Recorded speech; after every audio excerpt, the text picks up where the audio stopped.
আসসালামু আলাইকুম। আমি যতক্ষণে নিউজটি আপলোড করছি আমি জানি না যে ইরানে আমেরিকার অভিযান শুরু হয়ে গেছে নাকি হবে। তবে ইতিমধ্যে আজকে সারাদিনের আপডেট পেয়েছেন যে আমেরিকার প্রধান মিত্রশক্তি জার্মানি, নেদারল্যান্ডস, ফ্রান্স তারা তাদের যে এয়ারলাইন্সগুলো, যে বিমানগুলো মধ্যপ্রাচ্য এবং মধ্যপ্রাচ্যগামী, বিশেষ করে দুবাই, সৌদি, কাতার, ইসরায়েল আরো বিভিন্ন দেশে চলাচল করত, ইরাক, ইরান, মানে সেইখানে তাদের এই এয়ারলাইন্সগুলোকে তারা বন্ধ করে দিয়েছে। আমি সকালে নিউজটা দিয়েছিলাম। তো যদি দিনের মধ্যে হামলা হয়ে থাকে তো হয়েছে, যেহেতু ভিডিওটা আমি একটু আগে রেকর্ড করি, হামলা চালাবে 100%।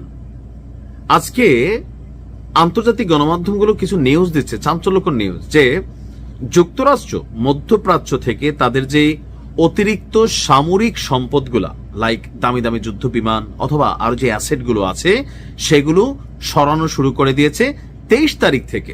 এমনকি এই তথ্যকে জানিয়েছে মার্কিন একজন ঊর্ধ্বতন সামরিক কর্মকর্তা। শাফাক নামক একটা নিউজকে এই তথ্য দিয়েছেন। ওই কর্মকর্তা বলছে যে অঞ্চলটির ভেতরেই কিছু মার্কিন সেনা এবং সামরিক সরঞ্জামের অবস্থান পুনর্বিন্যাস করা হচ্ছে, অর্থাৎ এরটা লয়ে যাওয়া হচ্ছে জেডেরটা নেওয়া হচ্ছে এফে। কেন?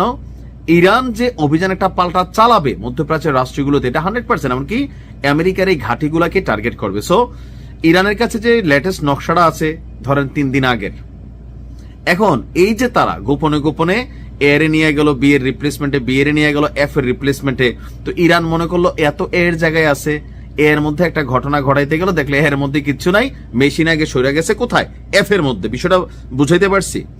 তো বলা হচ্ছে যে এই পদক্ষেপের আওতায় আবার ইরাক অন্তর্ভুক্ত না, অর্থাৎ ইরাকে যে সামরিক ঘাঁটিটা যেখানে আছে সেখানেই থাকবে বা আছে, ওইখানেও যে সামরিক সম্পদগুলো আছে তেমন ভাবে আছে। বলছে যে আমরা কোন সম্পদ কোথায় মোতায়েন করছি অথবা কোথায় নিয়ে পুনর্বিন্যাস করছি সেই সম্পর্কে কোনো তথ্য দিব না।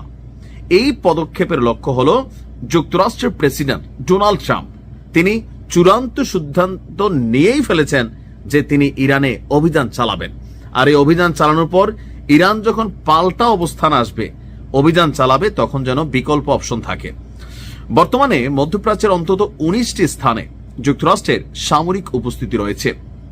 কাউন্সিল অন ফরেন রিলেশনস এটার তথ্য অনুযায়ী এর মধ্যে 8টি আছে স্থায়ী ঘাঁটি, যেটা ইরাকে, কাতারে, বাহরাইনে, কুয়েতে, সংযুক্ত আরব আমিরাতে, সৌদি আরবে, জর্ডানে এবং মিশরে। 2025 সাল পর্যন্ত এই অঞ্চলে যুক্তরাষ্ট্র প্রায় 40 থেকে 50,000 সেনা মোতায়েন রেখেছে। সাম্প্রতিক এই পুনর্বিন্যাসের পেছনে ওয়াশিংটন এবং তেহরানের মধ্যে যে ঘটনা সেটাই প্রধান। এই মুহূর্তে বলা হচ্ছে যে কোনো সময় ইরানে অভিযান চলবে। তবে যেহেতু আমি ভিডিওটা একটু লেটে আপলোড করি, একটা শিডিউল থাকে, সম্ভবত হয়ে গেছে আর নয়তো হবে।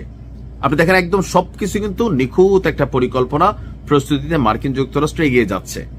এখন এই মুহূর্তে ইরান তাদের মতন করে তারা আকাশ প্রতিরক্ষা ব্যবস্থা পাল্টা বলতেছে তো যে ওই মেশিন আছে, ওই ট্রিগারে হাত আছে, আসলে কি আছে আল্লাহ ভালো জানে। তবে আমি বাস্তবতার নিরিখে কথা বললে মার্কিন যুক্তরাষ্ট্রের বিরুদ্ধে ইরান যথেষ্ট দুর্বল। আর আমেরিকা যখন কোথাও খেলবে, আমেরিকার কেউ বাধা দিবে না, ইরানের বাধা দিবে। আপনারা দেখেন রাশিয়ার মতন রাষ্ট্রে বাধা দিয়ে ফেলছে পুরা পশ্চিমারা মিলা, কারণ আমেরিকা এখানে ইচ্ছা করছে ট্রাম্প যে আমরা এখানে খেলবো।